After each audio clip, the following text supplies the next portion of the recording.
Hello students. आज अपन पढ़ेंगे Werner theory के बारे में। लास्ट क्लास में अपन ने देखा था आईयूपीएसी नेमिंग ऑफ कंपाउंड्स, जिसमें आपको मैंने बोला था कि कोई भी कॉम्प्लेक्स हो, कोई भी कोऑर्डिनेशन कंपाउंड हो, उसमें आपको अगर उसमें अगर आपको ब्रैकेट के बाहर, ब्रैकेट को अपन बोलते हैं कोऑर्डिनेशन स्फेयर, बाहर इधर कुछ भी दे रखा हो, जो पहले आता है वो क्या पाता है? पॉजिटिव पाता है। तो पहले वाले पर क्या आएगा? पॉजिटिव चार्ज, और बाद वाले पर क्या आएगा? Negative charge. ओके, तो पॉजिटिव वाले की नेमिंग पहले करनी है, same as simple salt. Simple salt का एग्जांपल सोडियम क्लोराइड। तो सोडियम क्लोराइड में क्या होता है? Na+Cl-। अपन सबसे पहले नेमिंग किसी करें? सोडियम, मतलब जो कैटायन है। तो यहाँ पे भी सबसे पहले नेमिंग कैटायन की करनी है, फिर किसकी करनी है? एनायन की। कैटायन अगर ब्रैकेट के बाहर हो तो उसको अपन बोलते हैं काउंटर आयन। वो कितने भी नंबर में हो, हमें उसके नंबर का प्रीफिक्स नहीं लगाना। ऐसा नहीं लगाना कि 2 है तो डाई लगा दो, 3 हो तो ट्राई कर दो। आपको प्रीफिक्स का यूज नहीं करना काउंटर आयन के लिए। इनकी नेमिंग हो जाए, फिर अगर अपन ब्रैकेट में आए कोऑर्डिनेशन स्फेयर में, तो सबसे पहले हमें नेमिंग करनी है जो भी लिगेंड हो, जो भी लिगेंड हो। अब लिगेंड के नंबर अगर 6 हो तो उसको लिगेंड को लिखने से पहले क्या करोगे? हेक्सा। 5 हो तो पेंटा, 4 हो तो टेट्रा, 3 हो तो डाई, 1 हो तो मोनो। क्लियर?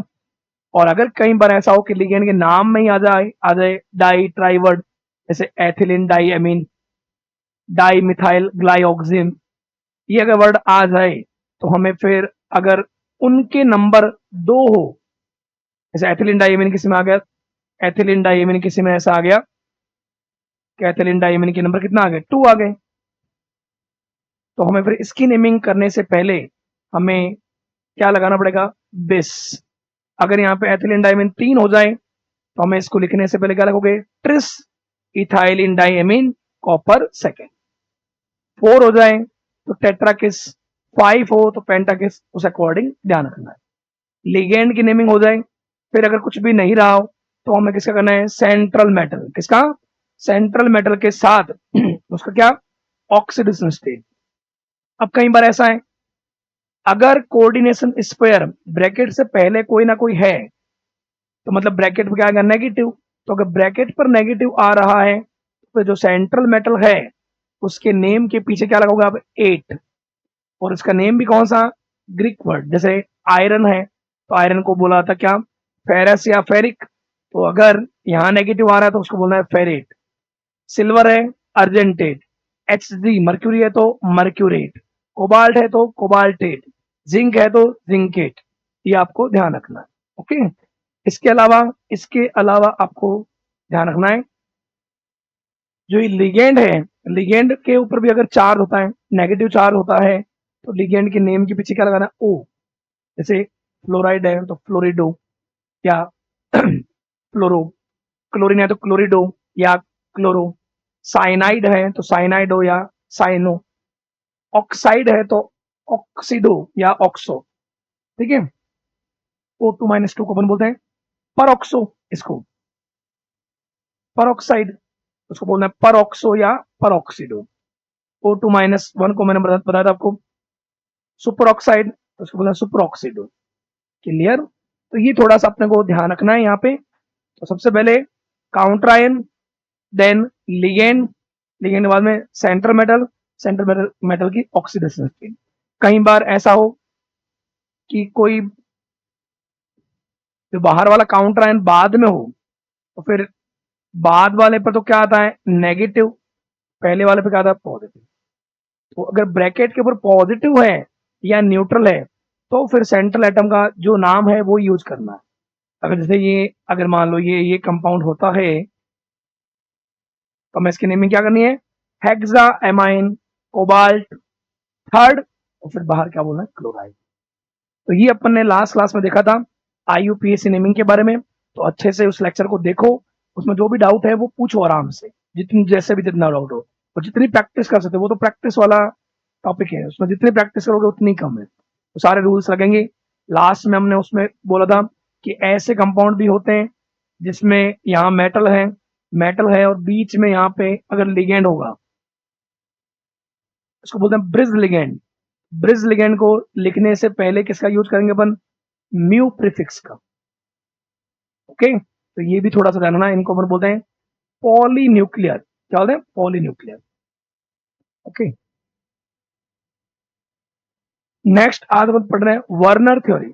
वर्नर के अकॉर्डिंग ये था, वर्नर के अकॉर्डिंग ये था कि कोई भी कॉम्प्लेक्स जो है, कोई भी कॉम्प्लेक्स, कॉम्प्लेक्स में valency, two types of valency होती है। एक तो होती है प्राइमरी वैलेंसी और एक होती है सेकेंडरी वैलेंसी। कोई भी कॉम्प्लेक्स होगा उसमें दो तरह की वैलेंसी होगी, एक होगी प्राइमरी वैलेंसी और एक क्या होगी, सेकेंडरी वैलेंसी। तो पूछा गया भाई कि प्राइमरी वैलेंसी मतलब, तो इसने बोला प्राइमरी वैलेंसी मतलब ये बोल सकते हैं कि कोई भी कॉम्प्लेक्स में सेंट्रल मेटल पे जो चार्ज आ रहा है, अब सेंट्रल मेटल पे जो चार्ज आ रहा है, जैसे मान लो ये, जैसे ये कंपाउंड है, मान लो इस कंपाउंड में अमोनिया, अमोनिया तो क्या होता है, न्यूट्रल लिगेंड। तो न्यूट्रल पे खुद पे ही चार्ज नहीं है, तो सामने वाले पे चार्ज फिर कैसे लाएगा, तो इसके कारण तो कोई चार्ज नहीं है। ये जो ब्रैकेट के ऊपर जो चार्ज है, वो चार्ज किसका है, सेंट्रल मेटल का। हो सकता है कि बाहर कोई ना कोई एनायन रहा होगा, सल्फेट, इस कारण से यहाँ पे चार्ज आ गया +2। तो ये +2 चार्ज किसका है, कॉपर का। तो सेंट्रल मेटल का जो भी चार्ज होता है, जो उसको अपन बोलते हैं ऑक्सीडेशन स्टेट, उसी को ही क्या बोला गया था, प्राइमरी वैलेंसी। और सेकेंडरी वैलेंसी बोला गया था कोई भी कॉम्प्लेक्स में, कोई भी कॉम्प्लेक्स में मेटल जितने बॉन्ड बनाता है लिगेंड से, उसको हम बोलते हैं कोऑर्डिनेशन बॉन्ड बोलते हैं। और नंबर ऑफ कोऑर्डिनेशन बॉन्ड को बोलते हैं कोऑर्डिनेशन नंबर। तो कोऑर्डिनेशन नंबर के इक्वल क्या मिली थी, सेकेंडरी वैलेंसी। अभी प्राइमरी वैलेंसी और सेकेंडरी वैलेंसी का क्या एप्लीकेशन रहता है, वो अपन इसमें आगे जिक्र करेंगे। मेनली वर्नर ने ये बताया कि कॉम्प्लेक्स में दो तरह की क्या होती है, वैलेंसी, उसके बारे में हमें बात करना है। प्राइमरी वैलेंसी इक्वल टू, तुम बोलते हो ऑक्सीडेशन स्टेट की, और सेकेंडरी वैलेंसी किसके इक्वल होता है, किसके, कोऑर्डिनेशन नंबर के। अब इसमें पॉइंट क्या आता है, प्राइमरी वैलेंसी है, तो प्राइमरी वैलेंसी क्या है, चार्ज है। अब चार्ज आपको पता है बाहर भी चार्ज आता है, तो बाहर चार्ज आता है तो चार्ज है, मतलब वो क्या है, आयोनाइजेबल। क्या होता है, आयोनाइजेबल, आयन बनाता है। लेकिन सेकेंडरी वैलेंसी, मैंने क्या बोला, सेकेंडरी वैलेंसी होगा कोऑर्डिनेशन नंबर के इक्वल। तो कोऑर्डिनेशन नंबर डिपेंड करता है किस पे, नंबर ऑफ लिगेंड पे, या लिगेंड कितने बॉन्ड बना रहा है। तो वो तो ब्रैकेट के अंदर होगा, तो जो ब्रैकेट के अंदर होता है वो अपना अलग से आयन नहीं बनाता, अलग से आयोनाइज नहीं होता। तो ये होता है नॉन आयोनाइजेबल। क्या होता है, वो होता है आयोनाइजेबल, ये होता है नॉन आयोनाइजेबल। थर्ड बात ये होती है, सारे जो पॉइंट आगे आएंगे वो सारे आपको बता रहा हूं। थर्ड बात ये है, आयन बना रहा है, तो आपको पता होना चाहिए कोई भी अगर आयन है, आयन का, जैसे यहाँ पे एनायन है और इस कॉम्प्लेक्स में क्या है, कैटायन। तो कैटायन और एनायन के बीच में कौन सा बॉन्ड होता है, आयोनिक बॉन्ड। और आयोनिक बॉन्ड जो होता है वो क्या होता है, नॉन डायरेक्शनल, उसकी कोई डायरेक्शन नहीं होती। हाँ, ये जरूर है कि एक फिक्स डिस्टेंस पर है, डिस्टेंस अगर इक्वल है तो उनका अट्रैक्शन इक्वल रहता है, क्योंकि आयोनिक बॉन्ड एक तरह का क्या है, इलेक्ट्रोस्टैटिक फोर्स। इलेक्ट्रोस्टैटिक फोर्स आपने कभी पढ़ा होगा कि वो या तो डिपेंड करता है चार्ज पे या किस पे डिपेंड करता है, डिस्टेंस पे। तो आयोनिक बॉन्ड मतलब आयन, आयन मतलब चार्ज, चार्ज मतलब ऑक्सीडेशन स्टेट, ऑक्सीडेशन स्टेट की इक्वल क्या है, प्राइमरी वैलेंसी। तो प्राइमरी वैलेंसी क्या होगी, नॉन डायरेक्शनल। जबकि जबकि यहाँ पे मेटल लिगेंड से बॉन्ड बनाएगा, कोऑर्डिनेशन बॉन्ड। कोऑर्डिनेशन बॉन्ड जितने बनेंगे उसके नंबर को बोलते हैं कोऑर्डिनेशन नंबर। कोऑर्डिनेशन नंबर के इक्वल क्या होती है, सेकेंडरी वैलेंसी। तो सेकेंडरी वैलेंसी की क्या होती है, डायरेक्शन होती है। तो ये डायरेक्शन पर डिपेंड करता है और वो नॉन डायरेक्शन होता है। इसके बाद एक नेक्स्ट पॉइंट और आता है, क्या, जो डायरेक्शन पर डिपेंड करते हैं उन कंपाउंड की एक जियोमेट्री होती है फिक्स। बट आयोनिक कंपाउंड में आप देखना कभी भी आपको आयोनिक कंपाउंड ऐसा नहीं मिलेगा कि लीनियर है या ट्राइगोनल है या टेट्राहाइड्रल है। तो ये होते हैं, इनकी जियोमेट्री नहीं होती प्राइमरी वैलेंसी की, जबकि सेकेंडरी वैलेंसी जो है वो जियोमेट्री में भी योगदान करता है। ओके, तो वर्नर के अकॉर्डिंग ये था, Werner coordination theory was the first attempt to explain bonding in coordination compound. Coordination compound को एक्सप्लेन करने के लिए फर्स्ट थ्योरी थी, और इसकी पोस्टुलेट ये है कि मेटल हैविंग, मेटल किसमें, जो सेंट्रल मेटल जो लिगेंड से अटैच है, उसमें दो तरह की वैलेंसी होगी, primary valency and secondary valency. Primary valency मैंने आपको बोला था, प्राइमरी वैलेंसी क्या है, आयोनाइजेबल, जो चार्ज बनाता है। जैसे जितने भी कंपाउंड आपने देखे हैं, Fe, CN6 -3, तो यहां पे आयरन पे जो चार्ज आएगा वो चार्ज कितना आएगा, +3 चार्ज आएगा। तो +3 चार्ज जो आया है वो क्या है, ऑक्सीडेशन स्टेट बोल दो। ऑक्सीडेशन स्टेट की इक्वली क्या आती है, प्राइमरी वैलेंसी। वो चार्ज है मतलब वो क्या होता है, आयोनाइजेबल। अभी चार्ज जो इसके कारण आया है, हो सकता है यहाँ पे, क्योंकि यहाँ पे माइनस आया है, इट मीन्स यहाँ पहले कोई ना कोई क्या था, कैटायन, 3K+। तो प्राइमरी वैलेंसी क्या आया, चार्ज। उस चार्ज को चेंज करने में बाहर वाले काउंटर आयन का भी योगदान है, और वो क्या बना, आयन बना रहा है, इसलिए बोला गया primary valency are ionisable. Exit by a metal in formation of its simple salt, such a, जैसे अगर मान लो सिंपल सॉल्ट में भी कोई है, कोई भी सिंपल सॉल्ट बनता किससे, एसिड प्लस बेस से। तो CuCl3 है, तो CuCl3 में भी कोबाल्ट पे चार्ज क्या होगा, +3, 3Cl-। कॉपर सल्फेट में क्या होगा, कॉपर +2, सल्फेट -2। और AgCl में क्या होगा, Ag+Cl-। इनमें भी कोबाल्ट का चार्ज क्या आया, +3, कॉपर का क्या आया, +2, और AgCl में Ag भी क्या है, +1। तो ये 3 to 1, ये क्या है, प्राइमरी वैलेंसी बोल दो, जिन्हें आज के टाइम पे, nowadays, primary valency are refer to a oxidation state of central metal. यही मैंने आपको बोला था कि प्राइमरी वैलेंसी को ही क्या बोला गया था, या ऑक्सीडेशन स्टेट को ही क्या बोला गया था, प्राइमरी वैलेंसी, या मतलब उसकी वैल्यू उसके इक्वल मिलता है। सेकेंडरी वैलेंसी है तो वो ब्रैकेट के जो अंदर होते हैं लिगेंड के नंबर, या मेटल का लिगेंड के साथ जितने बॉन्ड बन रहे हैं, बॉन्ड को बोलते हैं कोऑर्डिनेशन बॉन्ड, और number of coordination bond, total number of coordination bond is known as coordination number of central metal. Coordination number जो है वो ब्रैकेट के अंदर वाले जो लिगेंड है उस पर डिपेंड करता है। तो जो अंदर होता है वो आयन नहीं बनाता, इसलिए क्या है, नॉन आयोनाइजेबल। अब जो भी कॉम्प्लेक्स दे रखे हैं, जैसे यहाँ पे लिगेंड कितने हैं, 6, तो कोऑर्डिनेशन नंबर भी कितना हो जाएगा, 6, और सेकेंडरी वैलेंसी भी कितना हो जाएगा, 6। यहाँ पे अगर कितना है, 4, जैसे अगर ये आ रहा है टेट्रा एमाइन कॉपर सेकेंड, यहाँ पे कितना नंबर है, 4, तो ये 4 जो है इसको आप क्या बोलते हो, कोऑर्डिनेशन नंबर बोलते हो, और क्या बोलते हो, सेकेंडरी वैलेंसी। तो सेकेंडरी वैलेंसी इक्वल टू क्या होता है, कोऑर्डिनेशन नंबर। कोऑर्डिनेशन नंबर का जानना, पूरा फॉर्मूला आप ये बोलते हो, नंबर ऑफ लिगेंड्स, मैंने पीछे भी बहुत बार बोला है, number of ligands multiply denticity. कई बार अपन भूल जाते हैं, जैसे अमोनिया यहाँ पे क्या है, एक ही डोनर है उसमें, मोनोडेंटेड है, कितने नंबर, 4, 4 × 1, इसलिए जो नंबर है वही उसका क्या है, कोऑर्डिनेशन नंबर। ओके, तो कोऑर्डिनेशन नंबर जो है उसके इक्वली क्या आएगी, सेकेंडरी वैलेंसी। फिर इसके अपन अलावा और क्या बोलते हैं, primary valency are satisfied by negative ions. Primary valency क्या है, चार्ज, और चार्ज जो है, अब आपको जैसे मान लो मैंने अभी ये बोला K3 एफिशिएंसी, तो primary valency are satisfied by negative ions.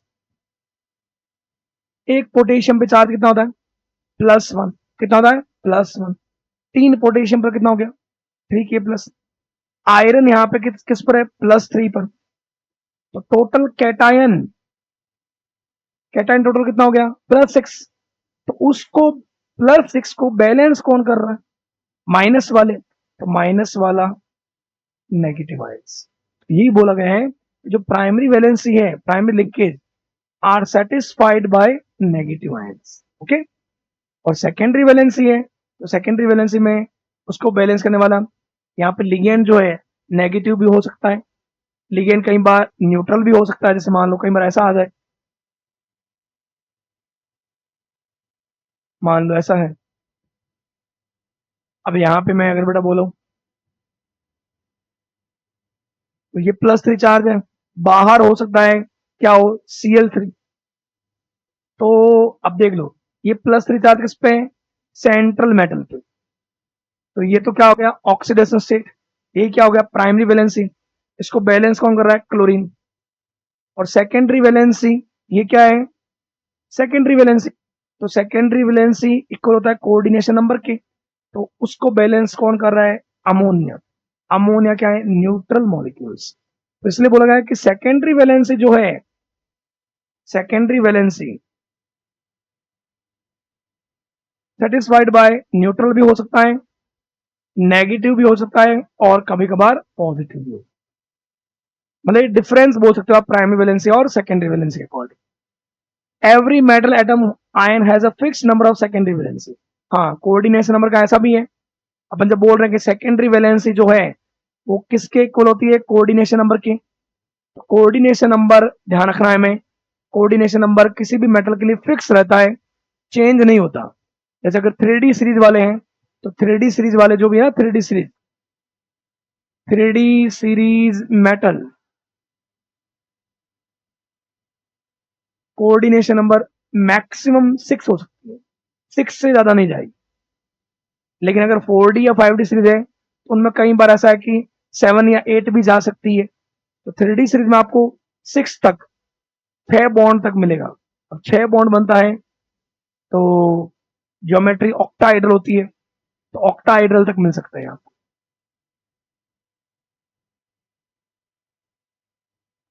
तो क्या बोला, every metal atom fix number of secondary valency. Secondary valency जो है, कोऑर्डिनेशन नंबर जो है वो क्या रहती है, फिक्स रहती है।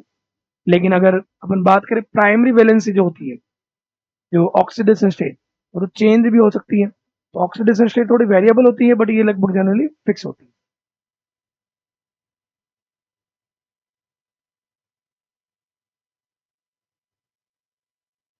ओके, ये कुछ एक डिफरेंस है। Next, every metal atom has tendency to satisfied both its primary and secondary valence. कोई भी मेटल है, एटम है, वो प्राइमरी वैलेंसी और सेकेंडरी वैलेंसी को बैलेंस करने की उसमें टेंडेंसी रहती है। जैसे अगर मान लो कोई भी कॉम्प्लेक्स है, तो उस कॉम्प्लेक्स में, जैसे मान लो ये कॉम्प्लेक्स है, इस कॉम्प्लेक्स में आप देखोगे तो यहाँ पे इसको क्या मानोगे, एक्स, अमोनिया, अमोनिया न्यूट्रल होता है, तो 4 × 0। सल्फेट पे चार्ज क्या होता है, -2 इक्वल टू 0। कंपाउंड में कोई चार्ज नहीं है, तो एक्स इक्वल टू क्या गया, +2। तो +2 क्या आया, कॉपर का ऑक्सीडेशन स्टेट। और ऑक्सीडेशन स्टेट ही इसके इक्वल होता है प्राइमरी वैलेंसी के। तो प्राइमरी वैलेंसी इसका क्या है, ऑक्सीडेशन स्टेट। उसको बैलेंस कौन कर रहा है, एनायन, क्योंकि सल्फेट में क्या आता है, -2। और सेकेंडरी वैलेंसी को बैलेंस करने वाले कौन होते हैं, लिगेंड्स। कितने, सेकेंडरी वैलेंसी 4, तो 4 के 4 जो है वो कौन है, न्यूट्रल एटम। तो बस वही बात बता रहा हूँ कि सेकेंडरी वैलेंसी को भी, एवरी एटम सेकेंडरी वैलेंसी को और प्राइमरी वैलेंसी को बैलेंस करने की उसमें प्रोबेबिलिटी रहती है, या उसमें टेंडेंसी रहती है। The ligands the ligands satisfying secondary valency are always directional. मैंने पीछे बोला था कि जो सेकेंडरी वैलेंसी है, जैसे यहाँ पे ये है, तो ये सेकेंडरी वैलेंसी में ये कॉपर का NH3, ये कोऑर्डिनेशन बॉन्ड, ये कोऑर्डिनेशन बॉन्ड और ये कोऑर्डिनेशन बॉन्ड, तो इनकी फिक्स एक डायरेक्शन होती है। और डायरेक्शन होती है तो जो बॉन्ड डायरेक्शन होता है उसकी एक क्या होती है, ज्योमेट्री भी होती है। जैसे ये कंपाउंड है तो ये कंपाउंड स्क्वायर प्लेनर होता है, तो इसलिए बोला गया है लिगेंड्स, जो लिगेंड्स सेटिस्फाइंग सेकेंडरी वैलेंसी, यहाँ पे कौन है, अमोनिया अमोनिया अमोनिया अमोनिया, ये चारों अमोनिया मिलकर सेकेंडरी वैलेंसी को सेटिस्फाइड कर रहे हैं। डायरेक्शनल है, fix position in space about the central atom, central atom के स्पेस में इसकी फिक्स पोजीशन है। Does the coordination compound have a defined geometry, इसलिए मतलब उस कोऑर्डिनेशन कंपाउंड की एक ज्योमेट्री है, और ज्योमेट्री होने का कारण क्या है, डायरेक्शनल प्रॉपर्टी। डायरेक्शनल प्रॉपर्टी किसमें होती है, सेकेंडरी वैलेंसी में। तो सेकेंडरी वैलेंसी जो है वो एक डायरेक्शनल क्वांटिटी है, जबकि प्राइमरी वैलेंसी क्या होती है, नॉन डायरेक्शनल। ओके, तो जैसे ये बोल रखा है, ये कंपाउंड दे रखा है, one chloride change from being primary to secondary valency. कई बार अपन ऐसे भी देखेंगे, कई बार क्या होगा देखो, कई बार अगर आपको कंपाउंड ऐसे मिले,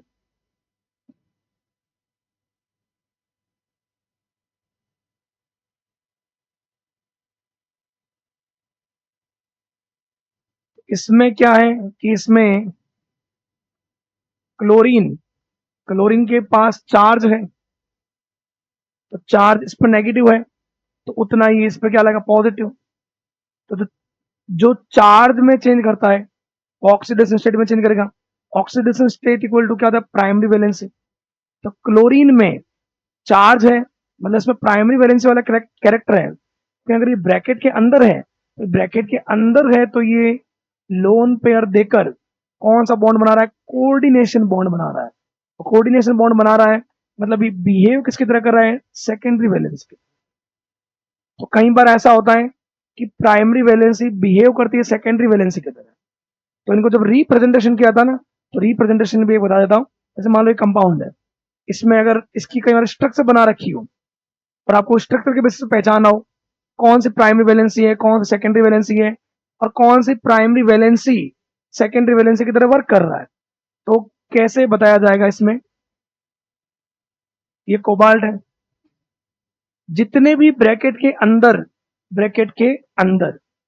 लिगेंड है, 500 अमोनिया और एक कौन है, क्लोरीन, जिनके ऊपर कोई चार्ज नहीं है। तो चार्ज नहीं है मतलब ऑक्सीडेशन स्टेट उसकी जीरो है, मतलब उसका प्राइमरी वैलेंसी में कोई योगदान नहीं है, मतलब वो सिर्फ क्या दे रहा है, लोन पेयर, लोन पेयर दे रहा है, मतलब उसका सिर्फ योगदान किसमें, सेकेंडरी वैलेंसी में। तो सेकेंडरी वैलेंसी को रिप्रेजेंट किया था एक सॉलिड लाइन से, ये अमोनिया अमोनिया अमोनिया,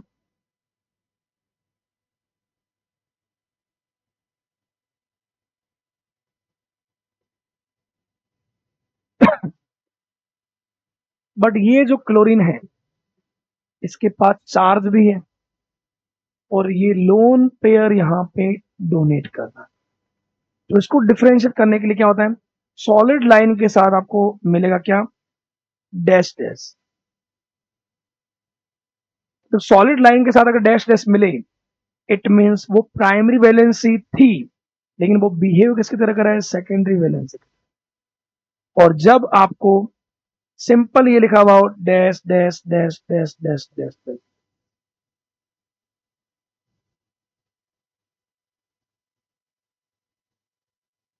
तो वो कंप्लीटली डैश डैश है, वो फिर क्या होगा, सेकेंडरी वैल्यू, क्या होगा, कंप्लीटली अगर डैश डैश होगा तो वो क्या होगा, प्राइमरी वैलेंसी।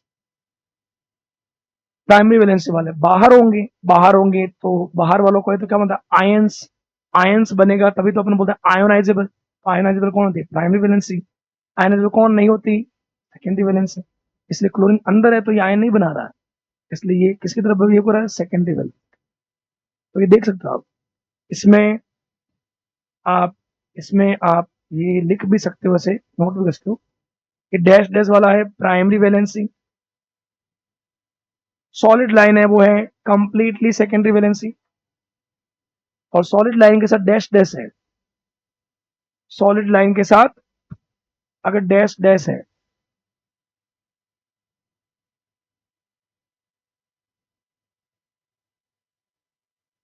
तो इसको आप बोल सकते primary valency behave like as a secondary valency.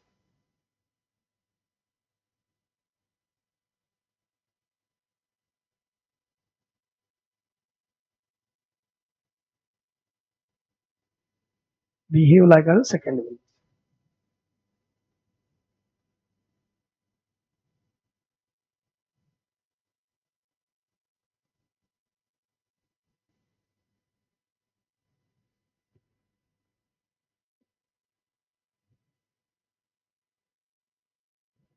बात यही थी अपने कि कोई भी कॉम्प्लेक्स में स्टार्टिंग यहीं से की थी कि कोई भी कॉम्प्लेक्स जो है उसमें दो तरह की वैलेंसी होगी, primary valency, secondary valency. Primary valency की वैल्यू किसके इक्वल होती है? ऑक्सीडेशन स्टेट की। सेकेंडरी वैलेंसी की वैल्यू किसके इक्वल होती है? कोऑर्डिनेशन नंबर के। कोऑर्डिनेशन नंबर ब्रैकेट के अंदर होता है, अंदर वाला आयन नहीं बनाते तो ये नॉन आयनाइजेबल है, बाहर वाला आयन बना सकते हैं तो ये आयोनाइजेबल है। सेकेंडरी वैलेंसी जो होता है वो एक बॉन्ड है, इसकी डायरेक्शन है तो ये डायरेक्शनल क्वांटिटी है, और वो क्या होती है? Non directional. ठीक है। इसके अलावा ये सेकेंडरी वैलेंसी का डायरेक्शन होगी, इसकी कोई ना कोई ज्योमेट्री होगी, तो सेकेंडरी वैलेंसी ज्योमेट्री को बताती है, बट प्राइमरी वैलेंसी चार्ज है तो उसकी कोई ज्योमेट्री नहीं होती। इसके अलावा प्राइमरी वैलेंसी जो है उसको बैलेंस करना है, तो उसको जितना प्लस है उतने माइनस वाले, मतलब नेगेटिव वाले उसको बैलेंस करते हैं। और सेकेंडरी वैलेंसी वालों वो तो किस सेकेंडरी वैलेंसी किसके कारण आती है? Coordination number. कोऑर्डिनेशन नंबर किसका होता है? लिगेंड का। तो लिगेंड तो न्यूट्रल भी होता है, चार्ज वाला नेगेटिव भी होता है और पॉजिटिव भी हो सकता है। ठीक है। इसके अलावा ये बताया आपको कि सेकेंडरी वैलेंसी क्या है? Directional bond. डायरेक्शनल जो होगा उसका ज्योमेट्री भी हो सकता है। फिर मैंने बताया कि कई बार अगर आपको रिप्रेजेंटेशन करना हो प्राइमरी वैलेंसी सेकेंडरी वैलेंसी, या ऐसा हो जैसे ये लाइन लिख रखा है क्या कि COCl3.5NH3, इसमें इसने बोला है one chloride changed from primary to secondary. एक क्लोरीन जो है वो प्राइमरी से सेकेंडरी में चेंज हो रहा है, तो यही तो हो रहा है। ये क्लोरीन जो है ये बाहर अगर होता तो प्राइमरी वैलेंसी होता, चार्ज बना था, अगर ये अंदर आ गया तो ये कोऑर्डिनेशन बॉन्ड बना रहा है, लोन पे दे रहा है, तो किसकी तरफ व्यू कर रहा है? सेकेंडरी वैलेंस की तरफ। तो उसको अगर रिप्रेजेंट करेंगे सॉलिड लाइन के साथ डैश डैश, सिर्फ डैश डैश हो तो प्राइमरी वैलेंसी, और ओनली सॉलिड लाइन हो तो क्या होगा? Secondary valency. फिर कई बार अगर आपको बोल दिया जाए इस बेसिस पर कि कोई फॉर्मूला दे रखे हो तो आपको आयंस बोल दिया जाए, आयंस, क्योंकि आयंस के बेसिस पर आपको ये बोला जाएगा कॉम्प्लेक्स में कि किसकी कंडक्टिविटी हाई है, किसकी कंडक्टिविटी कम है। तो जैसे मान लो ये कॉम्प्लेक्स दे रखा है, ये तो मैंने यहाँ पे बना दिया, बट जनरली कई बार एग्जाम ऐसा होगा कि आपको फॉर्मूला दे रखा होगा, फॉर्मूला से आपको कॉम्प्लेक्स बनाना पड़ेगा और फिर आपको बताना पड़ेगा कितने क्लोराइड आयन। तो आपको यहाँ पे एक पॉइंट ध्यान रखना है, मैंने अभी थोड़ी देर पहले बोला भी था, 3D series, 3D series metals,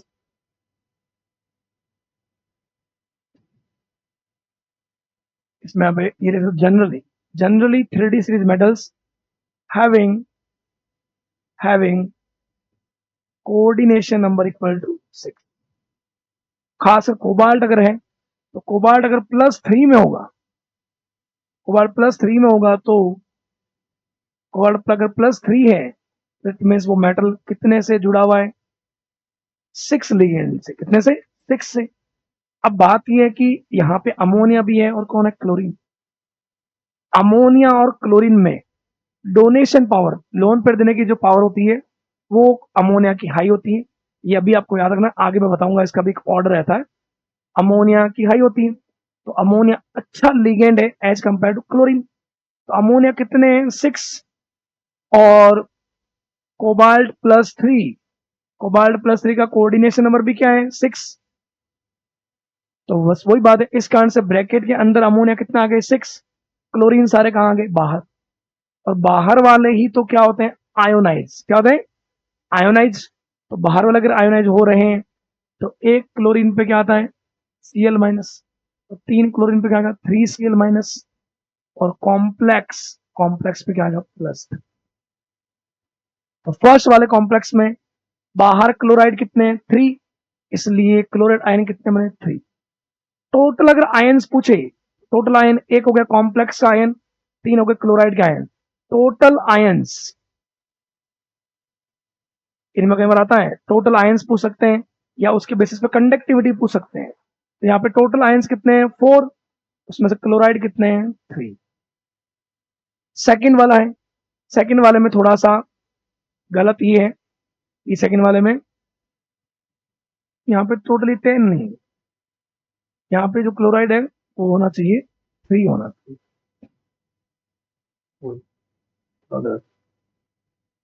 3 होना चाहिए।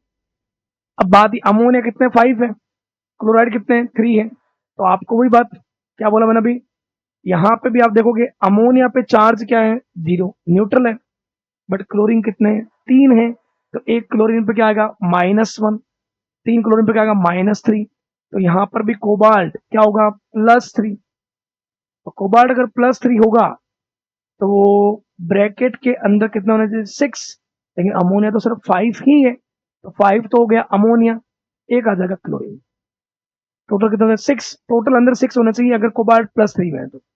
और अगर इसके आयंस बनेंगे तो आप इसमें देख सकते हो बाहर कितने क्लोराइड है 2Cl-, और बाकी जो बचा है वो चार्ज आ जाएगा कॉम्प्लेक्स।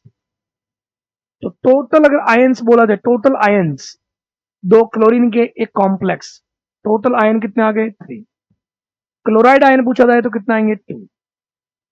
तो और लास्ट वाला जो है, लास्ट वाला आप देख सकते हो अमोनिया कितने हैं 4 है और क्लोरीन कितने 3, तो यहाँ पे भी कोबाल्ट, कोबाल्ट किसमें है +3, कोबाल्ट +3 का कोऑर्डिनेशन नंबर कितना आता है 6, मतलब ब्रैकेट के अंदर 6 आना चाहिए, लेकिन अमोनिया तो सिर्फ 4 ही है, कितने हैं 4, तो 4 हो गए अमोनिया। अब कौन बचा क्लोरीन, 2 क्लोरीन अंदर डाल दो, टोटल कितने हो जाएंगे 6, एक क्लोरीन बाहर आ जाएगा। तो बाहर जो होंगे वो क्या होंगे आयोनाइज, जो क्या है प्राइमरी वैलेंसी। तो यहां वाले केस में आप बोल सकते हो कि एक तो बनेगा क्लोराइड आयन और यहां आएगा प्लस चार्ज, कोबाल्ट NH3 का पावर 4 और 2 हो जाएंगे क्लोरीन।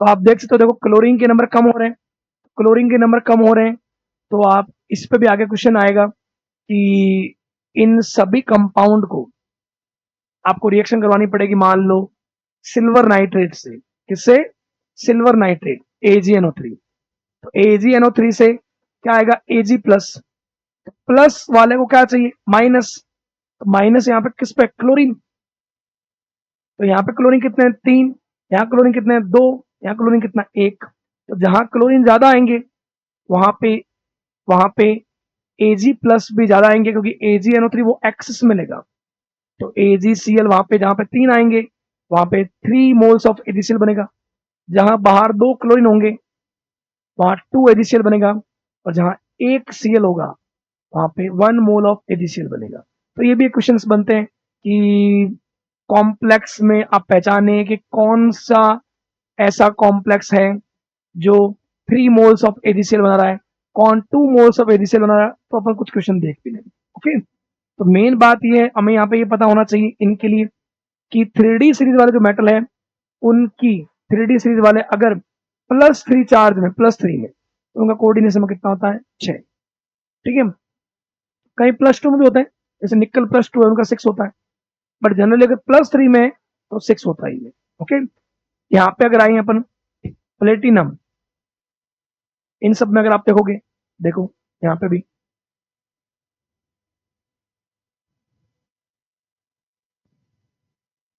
इन सब में अगर आप देखते हो, यहाँ पे देखो सब में कौन है ammonia ammonia ammonia ammonia and ammonia, लेकिन अमोनिया का नंबर क्या है चेंज है, क्लोरीन है, क्लोरीन यहाँ पे 4 4 4 4 एंड 4, अमोनिया पे कोई चार्ज नहीं होता, मतलब वो क्या है न्यूट्रल, तो प्लेटिनम पर अमोनिया के कारण तो कोई चार्ज नहीं आ रहा, बट क्लोरीन, एक क्लोरीन पे चार्ज क्या होता है -1, तो सब में क्लोरीन कितना है 4 है, तो 4 क्लोरीन पे आएगा 4Cl-, तो वो प्लेटिनम पे कितना चार्ज लाएगा +4, तो यहां पे भी आपको ये ध्यान रखना है कि प्लेटिनम अगर +4 में है तो उसका कोऑर्डिनेशन नंबर कितना होता है 6, तो कोऑर्डिनेशन नंबर 6 है इट मीन्स ब्रैकेट के अंदर कितने लिगेंड आने चाहिए? 6। और पहले वो आएंगे जो स्ट्रॉन्ग है। अमोनिया और क्लोरीन में स्ट्रॉन्ग कौन है? अमोनिया। तो इसलिए फर्स्ट जो कॉम्प्लेक्स है उसका फॉर्मूला ये बनेगा। फर्स्ट वाले में अमोनिया 6 पड़े हैं, तो अमोनिया सारे के सारे अंदर प्लेटिनम और सारे क्लोरीन बाहर। ये और जो बाहर होंगे वो तो क्या होंगे? आयोनाइज। तो यहां पे अगर आयन बनेंगे 4Cl माइनस,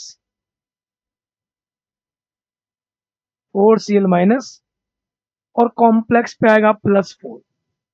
टोटल आयंस बोले उस कॉम्प्लेक्स में तो टोटल आयंस बनेंगे 5, और क्लोराइड बोले 4Cl। और जो सेकंड है देखो, क्योंकि आपको फॉर्मूले से कॉम्प्लेक्स फॉर्मूला बनाना आना चाहिए, क्योंकि वहां पे तुम्हें फॉर्मूला दिया जाएगा लेकिन वो तुम्हें ये बोल देगा कि ये फॉर्मूला इतने आयन से बन रहे हैं। जैसे एक क्वेश्चन बताता हूं आपको इसी पे। चलो पहले ये देख लेते हैं। जैसे मान लो ये है, यहां पे भी आप देखो प्लेटिनम क्लोरीन कितने हैं? 4 chlorine, 4 chlorine, 4 chlorine and 4 chlorine, सभी में 4 क्लोरीन है। तो मतलब सभी में ही प्लेटिनम किसमें आएगा? +4 में। अमोनिया पे तो कुछ आएगा ही नहीं। अब तुम्हें बस ध्यान रखना, जैसे अब नीचे वाला है, मान लो ये नीचे वाले में भी क्लोरीन कितने? 4 है, तो उसका आंसर प्लेटिनम +4। प्लेटिनम +4 का कोऑर्डिनेशन में कितना आएगा? 6। मतलब ब्रैकेट के अंदर 6 होने चाहिए, लेकिन 6 अमोनिया 2 है और क्लोरीन 4 है, टोटल मिलाकर ही 6 है, तो ये सारे के सारे अंदर ही आ जाएंगे। सारे क्लोरीन अंदर, सारे अमोनिया भी अंदर, बाहर कोई क्लोरीन होगा ही नहीं। यहाँ पे क्लोरीन का क्या आएगा? 0 आयंस। तो आयंस कम होंगे तो कंडक्टिविटी भी कम होगी, कोई आयंस बनेगा ही नहीं। तो यही आपको ध्यान रखना है कि हमें मेन फॉर्मूले से कॉम्प्लेक्स फॉर्मूला बनाना आना चाहिए। अब देखो इसका क्वेश्चन देखते हैं अपन, और या पहले एप्लीकेशन देखते हैं। ये तो आपको अभी मैंने बताया था वो वैसा ही है कि अगर कई बार हमें कोई कंपाउंड है, अब जैसे देखो ये कंपाउंड है, अब इसमें भी देखो क्या है, अमोनिया आपको कितने दिख रहे हैं? 4 दिख रहे हैं। अमोनिया ये कंपाउंड है, NH3 4 Cl। अमोनिया 4 है, क्लोरीन 3 है। अमोनिया के ऊपर तो चार्ज क्या होता है? 0। बट बट क्लोरीन के ऊपर Cl माइनस, 3Cl माइनस, तो कोबाल्ट पे चार्ज कितना आएगा? +3। तो कोबाल्ट +3 का कोऑर्डिनेशन नंबर कितना होता है? 6। तो ब्रैकेट के अंदर कितने होने से? 6। लेकिन सर अमोनिया तो 4 ही है, तो 4 अमोनिया, 4 तो आ जाएंगे अमोनिया, 2 आ जाएंगे क्लोरीन, एक क्लोरीन होगा बाहर। और बाहर वाला मैंने क्या बोला था? कंप्लीटली क्या होता है? Primary valency. इसको हम कैसे शो करेंगे? डैश डैश, इसलिए देखो होगी डैश डैश जो है ये है कंप्लीटली प्राइमरी वैलेंसी, जिसमें जिसमें चार्ज भी है। क्लोराइड, क्लोराइड में चार्ज होता है बट ब्रैकेट के अंदर है, तो ब्रैकेट के अंदर ये क्या देगा? Lone pair. तो ये बिहेव किसकी तरह कर रहा है? सेकेंडरी वैलेंसी की तरह। तो ऐसे कितने क्लोरीन है? 2। देख लो, डैश डैश के साथ में अगर डैश डैश के साथ में अगर सॉलिड लाइन हो तो वो प्राइमरी वैलेंसी है, लेकिन बिहेव किसकी तरह कर रहा है? Secondary valency. और अगर एग्जैक्ट किसी पर अगर कोई चार्ज नहीं है, वो ब्रैकेट के अंदर है, तो वो कंप्लीटली क्या है? Secondary valency. जैसे कौन है? अमोनिया। 4 1 2 3। ओके, तो ये रिप्रेजेंटेशन है कोई भी कॉम्प्लेक्स का। प्राइमरी वैलेंसी, सेकेंडरी वैलेंसी, या primary valency behave like as secondary valency. Okay, next अगर अपन बात करें experimental evidence of Werner theory. भाई दिमाग में आता है कि सर ये वर्नर थ्योरी आपने बोला ठीक है कि कोई भी कॉम्प्लेक्स है उसमें ऑक्सीडेशन स्टेट को बोल दिया प्राइमरी वैलेंसी, और कोऑर्डिनेशन नंबर को आपने क्या बोल दिया? Secondary valency. कोऑर्डिनेशन नंबर को सेकेंडरी वैलेंसी। बात ये है कि सर इनका इनका यूज क्या है, हमें इससे क्या सीखने को मिलता है या इसके क्या क्वेश्चंस बनते हैं। तो क्वेश्चंस ये बनते हैं, आपको एक्सपेरिमेंटल व्यू आपको एग्जाम में ये पूछा जाएगा कि कई बार आपको ऐसा बोल दिया जाएगा कि एक मान लो जैसे प्लेटिनम है, अभी पीछे आपके वो है ना, उस अकॉर्डिंग प्लेटिनम है Cl4, और आपको बोल दिया 6 अमोनिया। प्लेटिनम है Cl4 5 अमोनिया। प्लेटिनम है Cl4 4 अमोनिया। प्लेटिनम है Cl4 2 अमोनिया। ये मान लो 4 ऑप्शन। आपको बोल दिया जाएगा if these complex react with excess silver nitrate, which one will do not give identity test। कौन ऐसा कॉम्प्लेक्स है जो अपनी आइडेंटिटी को शो नहीं करेगा, या कौन ऐसा है, ऐसा भी पूछते हैं कि कौन सा ऐसा कॉम्प्लेक्स होगा जो जो आपको precipitate do not give precipitate do not give precipitate. दिमाग में पहले तो ये होना चाहिए कि सब प्रेसिपिटेट कैसे, तो प्रेसिपिटेट ऐसे बेटा, यहाँ एजी अगर टूटेगा तो एजी से क्या आएगा एजी प्लस, और ये कौन आएगा NO3 माइनस। अब उधर से आयन क्या आ सकता है, अमोनिया तो न्यूट्रल है, तो आयन कौन आ सकता है, क्लोरीन आ सकता है। तो अगर उस तरफ से क्लोरीन आता है तो क्लोरीन अगर आएगा Cl माइनस, तो अगर AgCl बनता है तो AgCl होता है व्हाइट प्रेसिपिटेट। तो इनमें से कौन सा ऐसा कॉम्प्लेक्स है जो व्हाइट प्रेसिपिटेट नहीं देगा। देखो अभी अपने जो पीछे पड़ा है उस पर डिपेंड है।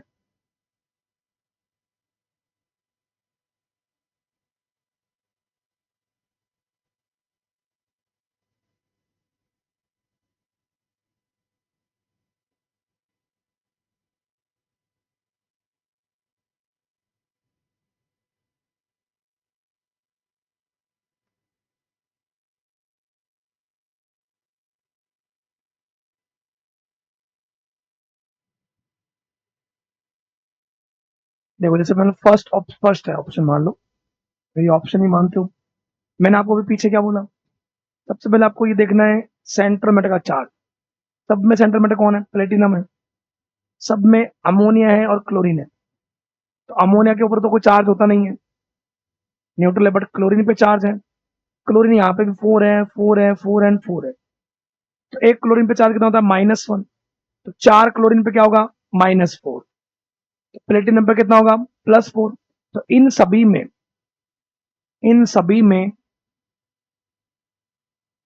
प्लेटिनम +4 है, प्लेटिनम +4 का कोऑर्डिनेशन नंबर होता है 6। अब यहाँ पे आपको ये पता होना चाहिए कि अमोनिया और क्लोरीन में स्ट्रॉन्ग कौन है, अमोनिया। तो हमें ब्रैकेट के अंदर कितने रखने हैं 6। फर्स्ट प्रायोरिटी किसके लिए, अमोनिया के लिए। अमोनिया समाप्त ही हो जाए, मान लो बचे ही नहीं 6, 4 ही है, तो फिर हमें 2 क्लोरीन डालने पड़ेंगे। तो बस वही बता, अमोनिया फर्स्ट ऑप्शन में अमोनिया कितने 6 है, तो इसका फॉर्मूला क्या बनेगा, अमोनिया 6 प्लेटिनम और 4 और क्लोरीन बाहर। तो अगर ये रिएक्ट करता है सिल्वर नाइट्रेट से, तो इधर से क्या आएगा Ag प्लस, और इधर देखो बाहर बाहर क्या पड़ा है, क्लोराइड। तो क्लोराइड कितने मिलेंगे 4। तो Cl minus Ag plus 4 AgCl बनेंगे। तो ये तो टेस्ट देगा, अपनी आइडेंटिटी को शो करेगा, प्रेसिपिटेट भी बनाएगा। सेकंड में अगर हम आते हैं, सेकंड ऑप्शन में आते हैं, मान लो अमोनिया कितने बचे 5, अंदर होने कितने चाहिए 6। तो यहाँ पे भी प्लेटिनम देखो आप, प्लेटिनम +4 में ही है, कोऑर्डिनेशन नंबर 6 होना चाहिए। तो यहाँ पे भी अमोनिया तो 5 ही है, एक क्लोरीन अंदर आ जाएगा, 3 क्लोरीन बाहर। अभी भी क्लोरीन बाहर है 3, ठीक है। और अगर लेकिन हम फोर्थ ऑप्शन देखिए, अगर अपन थर्ड को भी अगर अपन देखते हैं, थर्ड को भी देख लो। थर्ड में भी अमोनिया पे कोई चार्ज नहीं है, 4 क्लोरीन, मतलब -4, प्लेटिनम पे +4। तो प्लेटिनम अगर +4 है तो कोऑर्डिनेशन नंबर कितना आएगा, 6। तो ब्रैकेट के अंदर तो सर अमोनिया तो 4 ही है, तो यहाँ पे अमोनिया तो आ गए 4, 2 अंदर क्लोरीन आ गए, अभी भी 2 क्लोरीन बाहर है, तो टोटल क्लोरीन कितने हैं, 4। तो अगर बाहर क्लोरीन है तो मतलब वो क्या बनाएगा, Cl-, और वो Ag+ रिएक्शन करके क्या बनाएगा, AgCl। बट अगर जो फोर्थ ऑप्शन में आप देख सकते हो, अमोनिया कितने हैं, 2 है, क्लोरीन कितने हैं, 4 है। 4 क्लोरीन से प्लेटिनम पे क्या आएगा, +4, +4 मतलब प्लेटिनम अगर +4 में है तो कोऑर्डिनेशन में कितना होगा, 6। ब्रैकेट के अंदर कितने होने थे, 6। 2 अमोनिया, 4 क्लोरीन, सारे के सारे अंदर ही हो जाएंगे, बाहर कोई क्लोरीन होगा ही नहीं, तो कोई आयन नहीं देगा। तो क्वेश्चन ये आता है, in given in given formulas which which do not give identity test, कौन अपनी आइडेंटिटी को शो नहीं करेगा, which will not give AgCl as a precipitate, या तुम्हें ऐसा पूछता है, which will give highest mole of AgCl, highest moles of, highest moles, इसमें क्लोरीन सबसे ज्यादा बाहर है, इसमें 4 है, नेक्स्ट वाले में 3 थे, यहाँ 2 थे, जहां बाहर क्लोरीन ज्यादा आएंगे वहां Cl के मोल्स ज्यादा मिलेंगे। तो ये जो था, ये यही है precipitation of primary valency. Primary valency क्या होती है, बाहर वाली, on the addition of suitable reagent यहाँ पे कौन होता है, सिल्वर नाइट्रेट। देखो इसमें लिया भी होगा सिल्वर नाइट्रेट, आयरन का कॉम्प्लेक्स लिया इसने, आयरन के कॉम्प्लेक्स में आयरन के कॉम्प्लेक्स में अगर अगर मान लो ये कॉम्प्लेक्स है, बाहर क्लोरीन 3 है, तो ये क्या देगा, 3Cl-, और 3Cl- आयन देगा। तो इसका मतलब ये है कि वो तीनों क्लोरीन ब्रैकेट के बाहर थी, प्राइमरी वैलेंसी की फॉर्म में थी। प्राइमरी वैलेंसी जितनी ज्यादा होगी, प्राइमरी वैलेंसी जितनी ज्यादा होगी, उतने ज्यादा हमें आयंस मिलेंगे, आयंस मिलेंगे उतने ज्यादा हमें प्रेसिपिटेट के मोल्स मिलेंगे in the form of AgCl, और जितने ज्यादा आयंस मिलेंगे उतनी ज्यादा क्या होगी, कंडक्टिविटी। तो हम ये भी बोल सकते हैं कि हमें वर्नर थ्योरी से हमें प्राइमरी वैलेंसी के बारे में पता चलता है, प्राइमरी वैलेंसी जितनी ज्यादा होगी उतने ज्यादा आयंस होंगे उतनी ज्यादा क्या होगी, कंडक्टिविटी। तो हम ये भी बता सकते हैं, जैसे नेक्स्ट वाला ये है, electrical conductance of complex more the number of provide greater is electrical conductance of complex का कंडक्टिविटी इस पर डिपेंड करेगा नंबर ऑफ आयंस पे। अब जैसे मान लो इसमें आप कोई भी ले सकते हो, जैसे अगर मैं अपने कोबाल्ट में लेते, मान लो कोबाल्ट का अपन ने एक कॉम्प्लेक्स ये लिया, हेक्सामाइन कोबाल्ट थर्ड क्लोराइड, एक हमने ये लिया, आप खुद ही बोल दोगे यहाँ पे कि सर हमें एकदम क्लियर है वार्नर थ्योरी की बात, NH3 4 Cl2।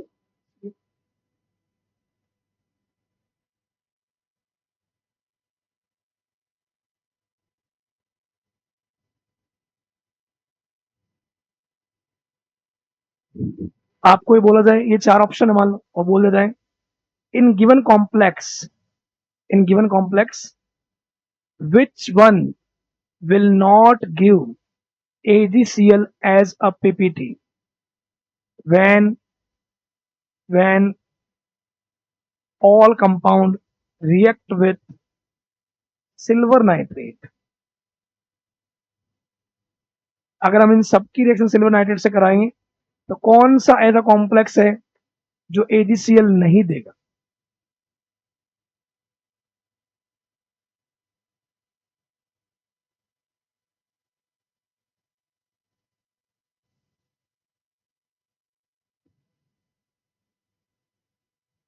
तो आपने जो पीछे देखा है उसी पर डिपेंड है ये।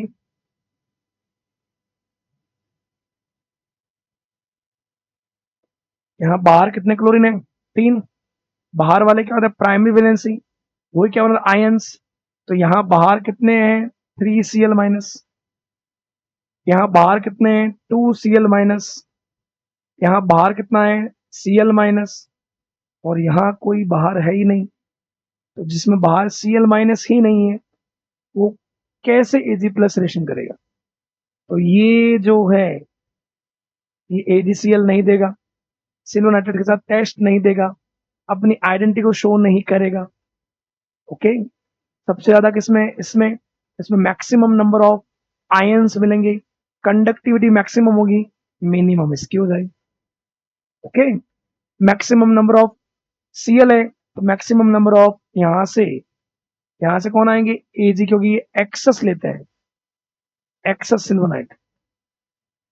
तो एक्सेस है तो सीधी सी बात, एक्सेस तो ये एक्सेस है तो वो क्या हो गया? Limiting reagent. तो लिमिटिंग रिएजेंट जितने होते हैं फिर उतना ये मोल्स आता है। अगर वो 3 क्लोरीन है तो उसको भी 3 मोल्स Ag+ आना पड़ेगा। ओके, मोल्स पता है तो मोल से हम आगे मोलरिटी भी बता सकते हैं। तो ये इस तरह के क्वेश्चन आते हैं, आपको कॉम्प्लेक्स दे रखे होंगे। कौन मिनिमम कंडक्टर है? तो मिनिमम इस साल का नीट का क्वेश्चन था, 20 साल का भी। तो वही बात है, इसमें बाहर आयन कम है, बाहर वाले प्राइमरी वैलेंसी कम है तो उसकी कंडक्टिविटी भी सबसे कम है। इसमें सबसे बाहर बाहर सबसे ज्यादा प्राइमरी वैलेंसी होगा, वो सबसे ज्यादा मोस्ट कंडक्टर होगा। ओके, और ओके, अमाउंट भी पूछ लिया जाए। जैसे इस पे अगर क्वेश्चन देखा जाए तो एक क्वेश्चन अपना करवा भी देते हैं। देखो, मान लो आपको ऐसा बोला जाए, if a complex of cobalt cobalt those are having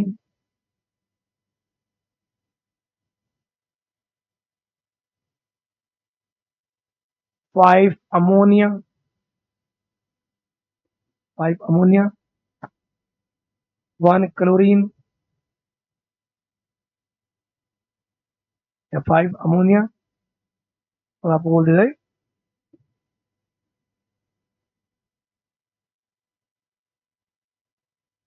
chlorine. ठीक है, and H2O as a ligands if if this complex react with react with excess silver nitrate, then form then form 3 moles of total ions total ions identify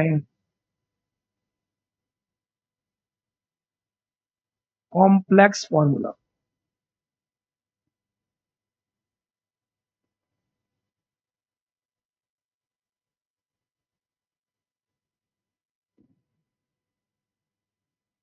option लिख देते हैं, मान लो आपको option ये लिखा हो, कोबाल्ट NH3 H2O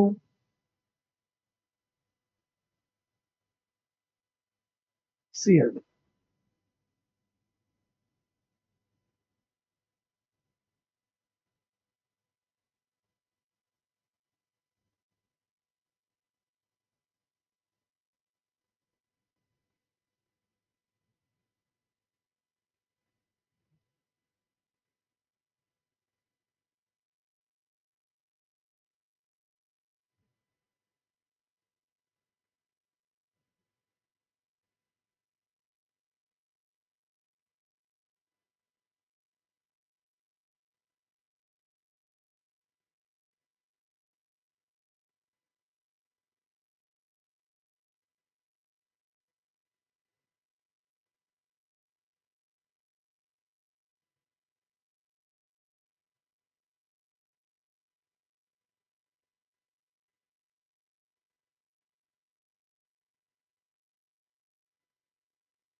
तो fourth बोल देना नन ऑफ दिस।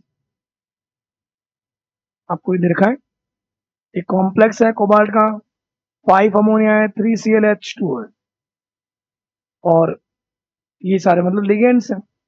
अगर ये रिएक्ट कर रहा है एक्सेस सिल्वर नाइट्रेट से, तो 3 मोल्स ऑफ टोटल आयंस बनता है, आयंस आयंस के मोल्स। तो आपको आइडेंटिफाई करना है कि इनमें से कौन सा ऐसा हो। आराम से नोट कीजिए।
देखो, इसमें आपको यही बताना है कि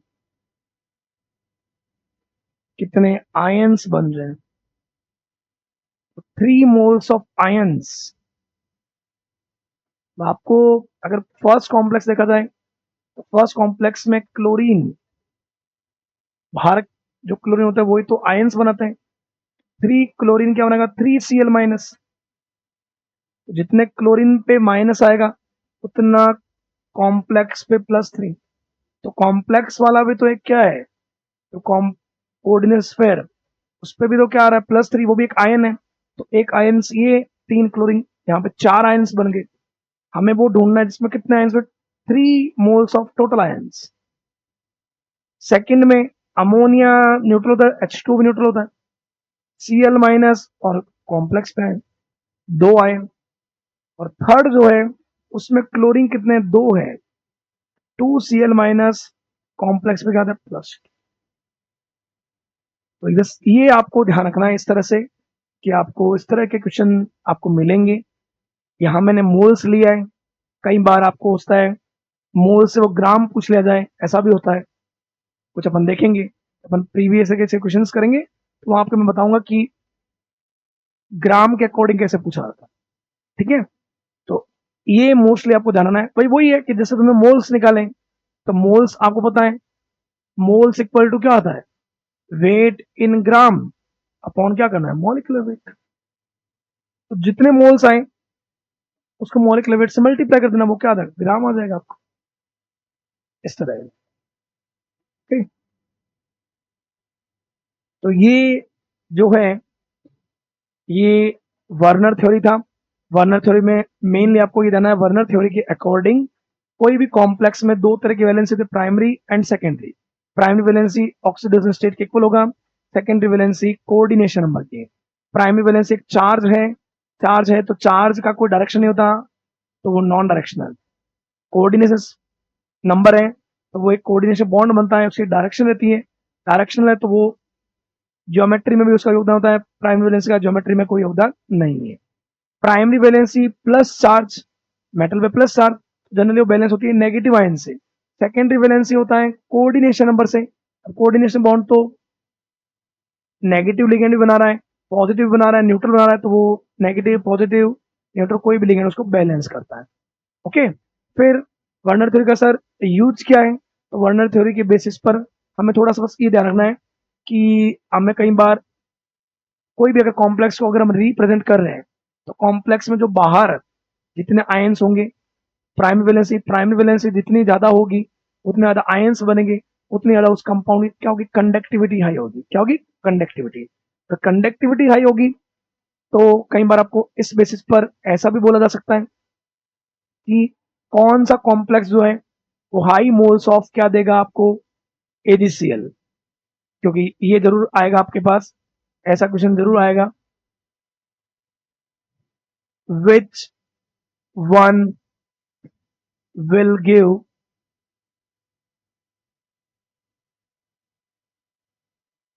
highest amount of AgCl as a precipitate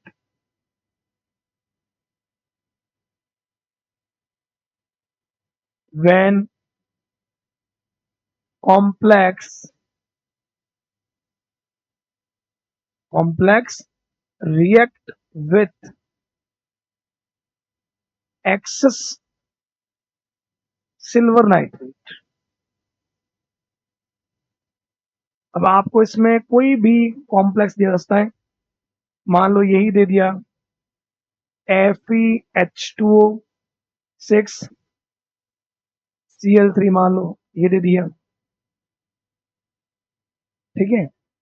आपको इसको ऐसा भी दे दिया iron H2O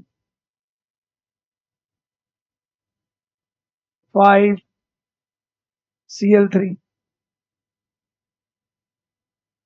iron H2O4 Cl3 और आयरन H2O3.Cl3। यहाँ पे भी ये इनके भी कॉम्प्लेक्स बनेंगे और कॉम्प्लेक्स में आपको ये ध्यान रखना है कौन ऐसा जो है वो हाईएस्ट अमाउंट ऑफ AgCl देगा आपको एज ए प्रेसिपिटेट। आपको और क्या है AgCl के लिए इन सब की रिएक्शन किससे करवाई जा रही है, सिल्वर नाइट्रेट से। तो सिल्वर नाइट्रेट जब टूटेगा तो एक तो मिलेगा सिल्वर प्लस और यहाँ आएगा NO3 माइनस। तो सिल्वर को उधर से क्या दे Cl चाहिए, तो यहाँ पे बस आपको पता ही होना चाहिए। देखो चारों कॉम्प्लेक्स में क्लोरीन कितने हैं 3 3 3 3, तो -3, तो आयरन पे +3, और आयरन पे अगर +3 है, आयरन पे अगर +3 है तो आयरन का कोऑर्डिनेशन पे भी कितना होना चाहिए 6 होना चाहिए। तो अगर फर्स्ट वाला जो है उसमें वाटर कितने 6 है, तो फर्स्ट वाले का फॉर्मूला ये बनेगा FeH2O6, बाहर कितने क्लोरीन हो गए 3। सेकंड वाले में आप देखोगे, सेकंड वाले में तो वाटर वहां पे 5 ही है, तो यहाँ पे वाटर हो गया 5, एक क्लोरीन अंदर आएगा, 2 क्लोरीन जाएंगे बाहर। थर्ड वाले में वाटर 4 ही है, तो 2 क्लोरीन को अंदर जाना पड़ेगा, एक क्लोरीन बाहर।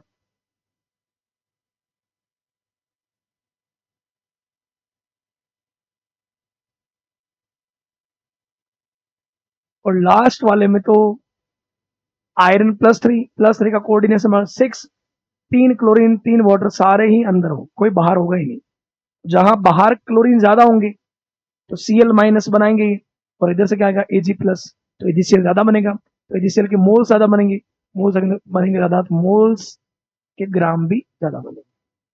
ओके, बात यही है कि AgCl जो है एज अ पीपीटी किस में हाई मिलेगा, किस में हाई मिलेगा एज अ पीपीटी फर्स्ट वाले। अब यहाँ पे मैं तो कर रहा हूँ, ये आपको मोल्स पूछ सकते हैं, मोल से आपको जैसे ग्राम भी पूछ लिया जाए तो आपको जैसे यहाँ पे 3Cl माइनस है, उधर से 3Ag+ आया 3 मोल्स। अब 3 मोल्स है, आपको ग्राम पूछ लिया गया तो 1 मोल में AgCl का जो भी ग्राम आता है उसको 3 से मल्टीप्लाई कर देना। मोल इक्वल टू क्या होता है, mole equal to weight in gram upon molecular weight. AgCl का मॉलिक्यूलर वेट सिल्वर का होता है 108 और क्लोरीन का होता है 35.5, तो आएगा 143। ओके, तो आंसर कौन सा होगा फर्स्ट। तो ये इस तरह से वर्नर थ्योरी के क्वेश्चन आएंगे आपको, जिसके बाहर जितनी ज्यादा प्राइमरी वैलेंसी होगी उतनी ज्यादा कंडक्टिविटी होगी, कंडक्टिविटी हाई होगी तो most high conductivity, lowest conductivity. Number of ions जितने बाहर प्राइमरी वैलेंस ज्यादा होंगे उतना आयंस ज्यादा बनेंगे। कौन जिसमें बाहर क्लोराइड होगा वही सिल्वर नाइट्रेट के साथ टेस्ट देगा, इसमें नहीं होगा वो टेस्ट नहीं देगा। ये 3-4 टाइप के क्वेश्चन आते हैं। ओके, तो ये वर्नर थ्योरी है, इसको अच्छे से पढ़े, इसमें जो भी डाउट्स है वो पूछ लेंगे। ठीक है, नेक्स्ट अपना जो टॉपिक पढ़ेंगे अपन कौन सा पढ़ेंगे, वैलेंस बॉन्ड थ्योरी। कौन सा, वैलेंस बॉन्ड थ्योरी।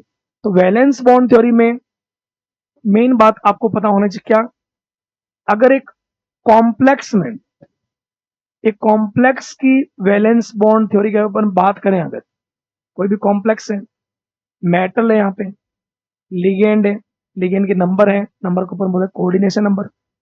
ठीक है, यहाँ इनके बीच में लोन पेयर जब दे रहा है तो कौन सा बॉन्ड बन रहा है, कोऑर्डिनेशन बॉन्ड बन रहा है। अब जब कोऑर्डिनेशन बॉन्ड बन रहा है तो ये कोऑर्डिनेशन बॉन्ड जब बनाएगा तो मेटल में क्या होना चाहिए, वैकेंट ऑर्बिटल। वैकेंट ऑर्बिटल कितने होने चाहिए, वैकेंट ऑर्बिटल उतने होना चाहिए जितने जितने यहाँ पे क्या हो, कोऑर्डिनेशन नंबर। तो कोऑर्डिनेशन नंबर के इक्वल क्या होना चाहिए, वैकेंट ऑर्बिटल। और जो वैकेंट ऑर्बिटल, इसके वैकेंट ऑर्बिटल में ये लोन पेयर देकर बॉन्ड बनाएगा। बॉन्ड बनने से पहले, बॉन्ड बनने से पहले ये जो मेटल है इसके वैकेंट ऑर्बिटल आपस में करेंगे इंटरमिक्सिंग।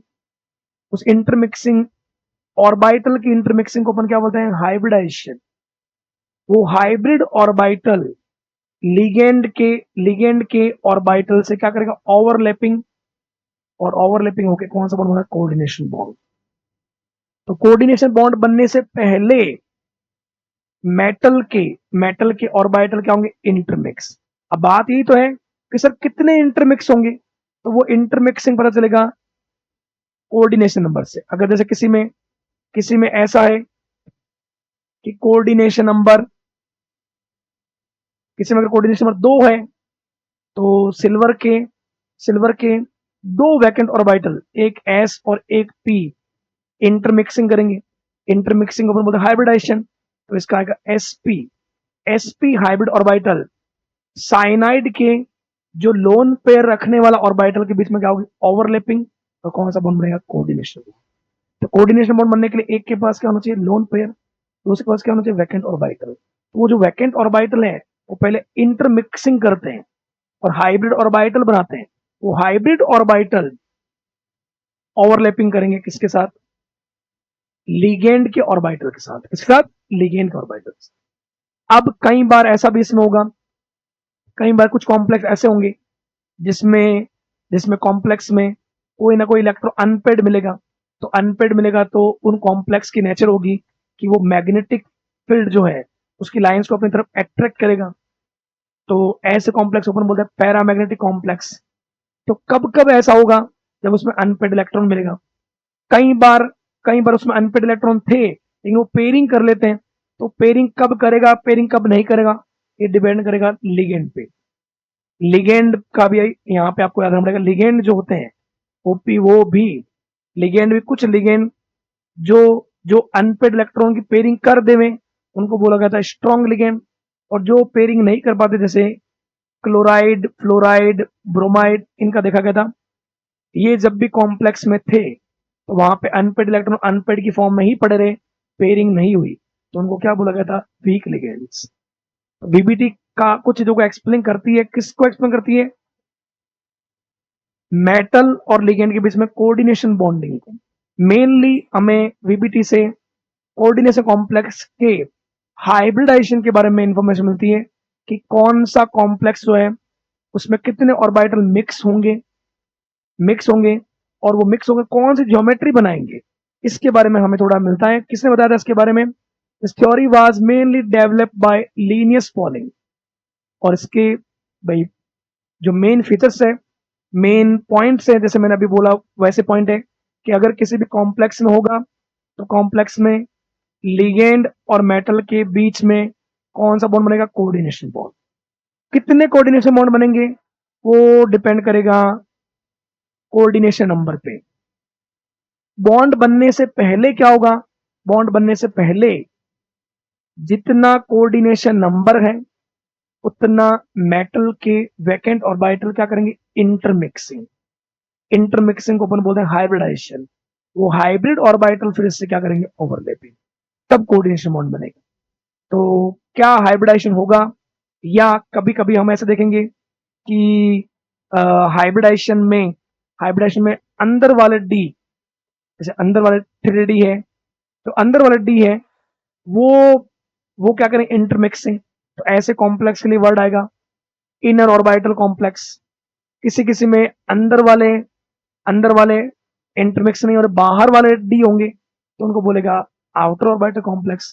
तो ये कुछ एक नाम आएंगे। तो ये पॉइंट्स को ध्यान रखना है। जैसे फर्स्ट है metal ion with when it forms a complex compound undergoes formation of coordination bond. अगर कोई मेटल कॉम्प्लेक्स कंपाउंड बना रहा है, कॉम्प्लेक्स कंपाउंड अगर कॉम्प्लेक्स कंपाउंड बना रहा है, वहां वहां वो क्या बना रहा है, कोऑर्डिनेशन बॉन्ड बना रहा है। कोऑर्डिनेशन बॉन्ड बना रहा है। अब कोऑर्डिनेशन बॉन्ड बनेगा तो एक के पास क्या होना चाहिए, लोन पेयर, दूसरे के पास क्या होना चाहिए, वैकेंट ऑर्बिटल। तो फर्स्ट पॉइंट ये था। During this bond formation metal ion act as a electron pair acceptor बोल दो, या क्या बोलते हो, लेविस एसिड, क्योंकि इसको लिगेंड क्या दे रहे हैं, लोन पेयर। जो लोन पेयर लेता है वो लेविस एसिड होता है या एक्सेप्टर होता है, तो देगा वो Lewis base. For this metal ion provide vacant orbital, और इसके लिए जब ये लोन पेयर दे रहा है तो ये मेटल क्या प्रोवाइड करेगा, vacant orbital according to its coordination number. अगर किसी में कोऑर्डिनेशन नंबर 2 है तो ये कितने वैकेंट ऑर्बिटल देगा, 2। हो सकता है उसके आगे जाकर ज्योमेट्री लीनियर बन जाए।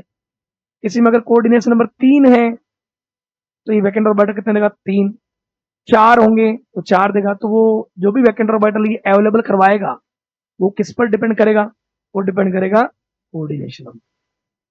ओके, जैसे एग्जांपल से बोला, जैसे मान लो यहाँ पे अमोनिया कितने, 6 है, तो आयरन कितने वैकेंट ऑर्बिटल अवेलेबल करवाएगा, 6 प्रोवाइड।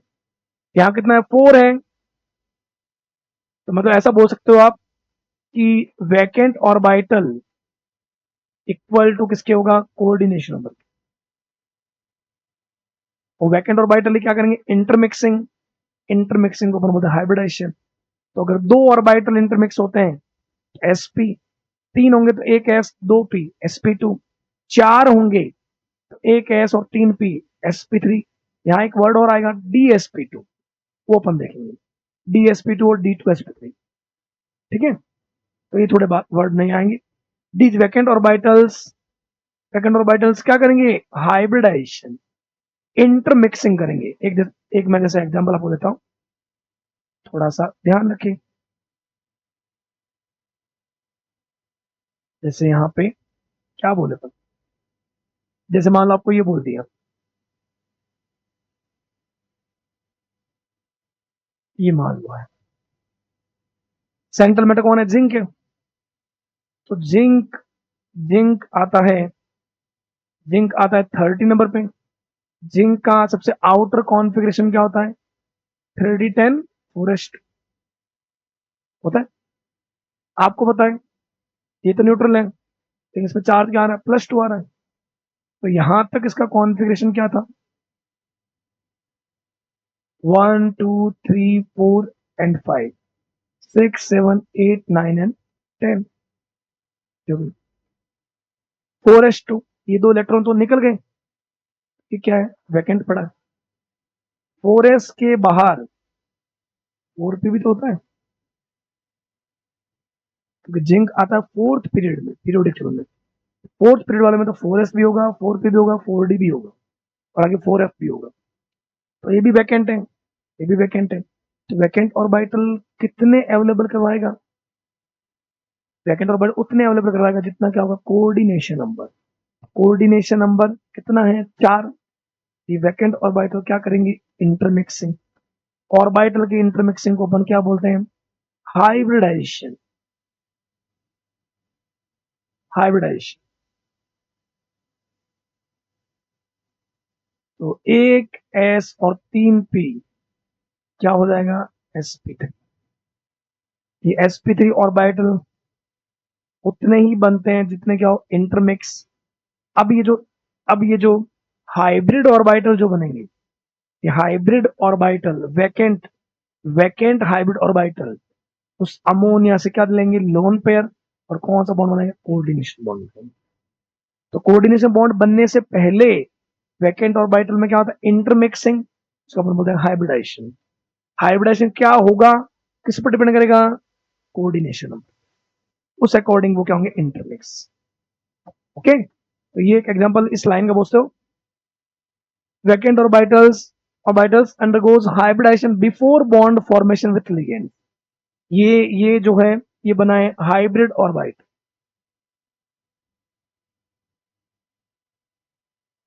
ये हाइब्रिड ऑर्बिटल अमोनिया के साथ बॉन्ड बनाए।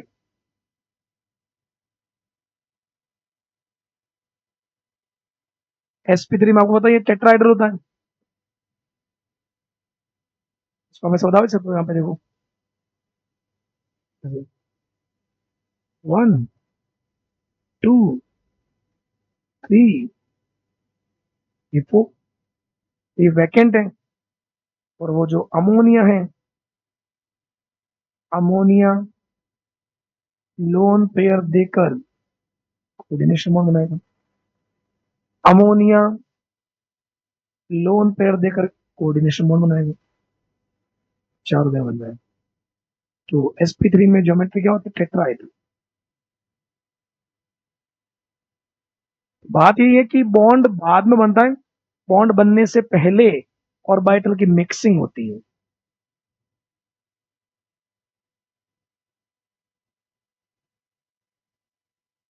हाइब्रिड ऑर्बिटल उतने ही बनते हैं जितने क्या हो, इंटरमिक्स। इंटरमिक्स कितने होंगे, जितने होंगे कोऑर्डिनेशन नंबर। ठीक है, vacant vacant hybrid orbital of metal ion get overlapping with orbital of ligands. जो अभी मैंने बताया, यही, ये जो अभी 1 2 3 और ये 4, ये चारों जो थी, वैकेंट ऑर्बिटल किसका था, जिंक का था। और अब जो लोन पेयर, ये लोन पेयर देखिए कौन सा बन रहा है, कोऑर्डिनेशन। तो ये तो बोल रहा है कि ये ओवरलैप करेगा ऑर्बिटल्स ऑफ लिगेंड्स, और कौन सा बॉन्ड बनाएगा, कोऑर्डिनेशन बॉन्ड। ठीक है, इफ इन अ कॉम्प्लेक्स, अगर कोई कॉम्प्लेक्स में स्ट्रॉन्ग लिगेंड है, तो it will cause pairing of unpaired electron, n-1d orbitals of central metal ion, if n-1d orbitals are involved in hybridization to the inner orbital complex। ये बहुत important line है, कैसे देखो, ऐसे लाइन इंपॉर्टेंट है ये। जैसे कई बार ऐसा आएगा आपके पास एग्जांपल, हाँ,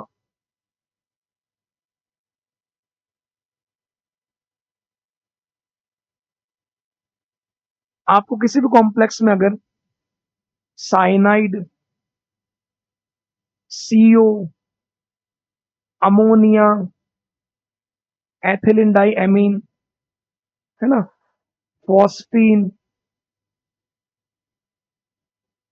ये आपको, या डीएमजी, डाई मेथाइल ग्लाइऑक्सिन, ठीक है, और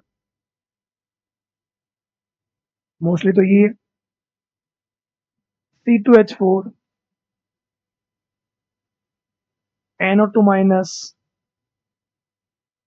ये आपको जनरली अगर दिखे तो इसका मतलब वो लिगेंड क्या, strong ligand, strong ligand unpaired electron की क्या करता है, पेयरिंग कर देता है। जैसे यहाँ पे ये है, यहाँ आपको सबसे पहले तो क्या निकालना पड़ेगा, ऑक्सीडेशन स्टेट।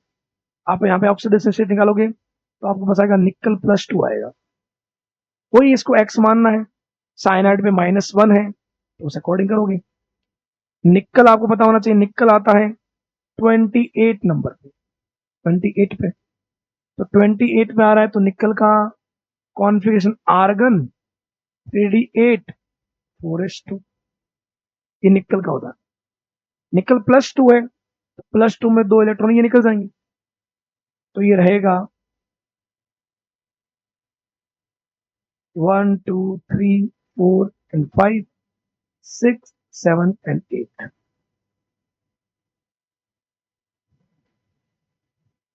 4s वैकेंट है, 4p भी वैकेंट है, आगे 4d भी वैकेंट है।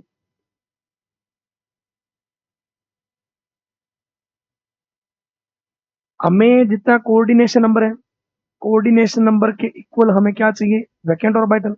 वो वैकेंट ऑर्बिटल ही क्या करेंगे, इंटरमिक्सिंग। अब बात ये है यहाँ पे बात ये है, साइनाइड जो है is a strong ligand. Strong ligand है तो स्ट्रॉन्ग लिगेंड में क्या होगी, पेयरिंग। पेयरिंग इज प्रेजेंट, तो पेयरिंग प्रेजेंट होगी तो ये इलेक्ट्रॉन अगर पेयरिंग करता है तो ये पेयरिंग करने पर ये पेयर है, ये पेयर है, ये भी पेयर है, ये दोनों पेयर करने पर एक डी वैकेंट हो जाएगा, एस एक वैकेंट पहले से पड़ा है। हमें वैकेंट ऑर्बिटर कितने चाहिए, 4। तो यहाँ पे ये देखने को मिलता है एक डी, एक एस और 2 पी। तो ये जो ऑर्बिटल बनता है हाइब्रिड ऑर्बिटल, उसका नेम मिलता है DsP2। अंदर वाला डी, ये देखो ये 3D था, ये 4s 4p और ये आगे आता है 4d।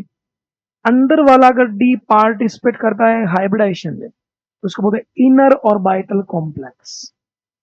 इसीलिए हम बोला if in a complex strong ligand present it will cause pairing of unpaired electron, ये अनपेड इलेक्ट्रॉन पेयरिंग कर लेंगे। n-1d orbital of central metal ions involve in hybridisation, ये अंदर वाले। तो इस तरह के कॉम्प्लेक्स को हम बोलेंगे इनर ऑर्बिटल कॉम्प्लेक्स। देख लो आराम से, DsP2 आएगा हाइब्रिडाइजेशन।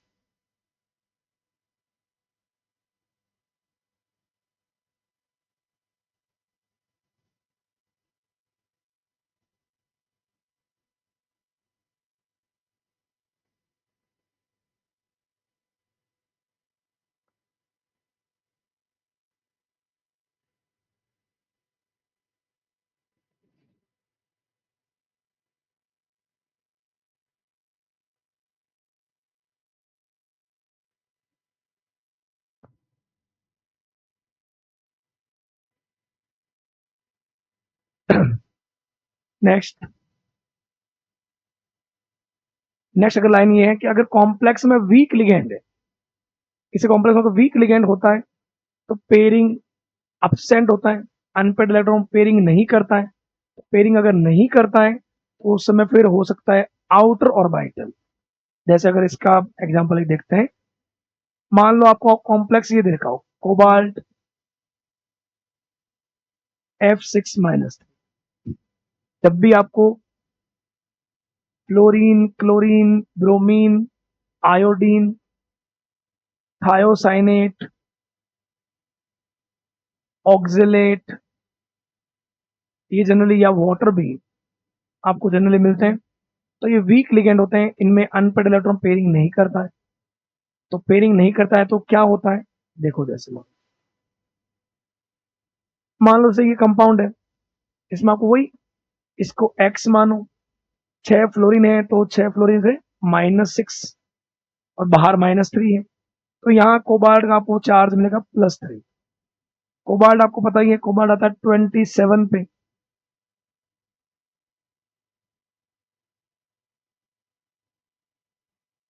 आर्गन 3d7 4s2 +3 है, 2 इलेक्ट्रॉन यहाँ निकल जाएंगे, 1 इलेक्ट्रॉन यहाँ से। तो कोबाल्ट +3 में argon 3d6 4s0, 3d6 4s0। तो आप इसको नोट कर सकते हो इस तरह से, 1 2 3 4 5 एंड 6। 4s वैकेंट है, 4p वैकेंट है, तो आगे 4d, यही हमें ध्यान रखना है, 4s 4p एंड 4d। अब इस बार फ्लोरीन है, फ्लोरीन होता है वीक लिगेंड, तो वीक लिगेंड वाले केस में ये इलेक्ट्रॉन एक दूसरे को पेयर्ड नहीं कर पाते। F- is a week ligand, week ligand में पेयरिंग नहीं होगी, तो फिर हमें तो जब इनके बीच कोऑर्डिनेशन बॉन्ड बनेगा, तो कोऑर्डिनेशन बॉन्ड बनने से पहले सेंट्रल मेटल के वैकेंट ऑर्बिटल क्या करेंगे, इंटरमिक्सिंग। तो इंटरमिक्सिंग कौन करेंगे, वैकेंट ऑर्बिटल। वैकेंट कौन कौन से हैं, एक एस है, 3p है और 2d है। तो ये क्या बनेगा, sp3d2। 6 मिक्स होंगे क्योंकि कोऑर्डिनेशन में कितना है, 6। sp3d2 sp3d2 ऑर्बिटल कितने बनेंगे, 6 बनेंगे, क्योंकि जितने मिक्स होते हैं उतने ही बनते हैं। अब इस बार जो डी है वो कौन सा, बाहर वाला, इसलिए ऐसे कॉम्प्लेक्स हम क्या बोलेंगे, outer orbital complex. If ligand is weak ligand होगा तो there will be no pairing of unpaired electron pairing नहीं करेंगे। इफ एनडी ऑर्बिटल मतलब बाहर वाले ऑर्बिटल्स अगर पार्टिसिपेट कर रहे हैं हाइब्रिडाइजेशन में, तो उसको अपन क्या बोलेंगे, आउटर ऑर्बिटल कॉम्प्लेक्स। क्या बोलेंगे, आउटर ऑर्बिटल कॉम्प्लेक्स। ओके, इसके अलावा ये भी बोल रखा है, if unpaired electron present in complex, जैसे इसमें देखो अनपेड इलेक्ट्रॉन है, तो ऐसे कॉम्प्लेक्स को क्या बोला जाएगा, पैरामैग्नेटिक कॉम्प्लेक्स। क्योंकि अनपेड इलेक्ट्रॉन अगर होगा तो ऐसे कॉम्प्लेक्स मैग्नेटिक फील्ड की लाइन को अपनी तरफ अट्रैक्ट करते हैं, तो उस फिनोमेनन को अपन बोलते हैं पैरामैग्नेटिज्म, और उन कंपाउंड को बोला जाता है पैरामैग्नेटिक कंपाउंड्स या कॉम्प्लेक्स। ठीक है, जिसमें अनपेड इलेक्ट्रॉन नहीं होगा उसको अपन क्या बोलेंगे, डायामैग्नेटिक। ओके, तो ये code application of valence bond theory. Valence bond में 6 कोऑर्डिनेट बॉन्ड वाले कॉम्प्लेक्स और 4 वाले जो है कुछ अपन कल देखेंगे, और जो उनके एक्सेप्शंस हैं वो भी हम नेक्स्ट में देखेंगे, क्योंकि वैलेंस बॉन्ड थ्योरी में कुछ एक्सेप्शंस भी मिलते हैं, तो अपन नेक्स्ट क्लास में देखेंगे। आज की क्लास में हम इतने देखेंगे। वैलेंस बॉन्ड थ्योरी आपको एकदम अच्छे से समझाइए, एक एक पॉइंट स्टार्ट। और एक क्या बताया आपको, वर्नर थ्योरी। वर्नर थ्योरी के में जो भी क्वेश्चंस आते हैं वो करो, और जो डाउट्स आए वो डाउट मतलब अपने जो डाउट बॉक्स है उसमें आप कमेंट कर सकते हैं, और उसमें हम देख सकते हैं कि जो भी टॉपिक आपको डाउट रहेगा उसका आप अलग से एक वीडियो बना सकते हैं। ओके, थैंक यू बेटा।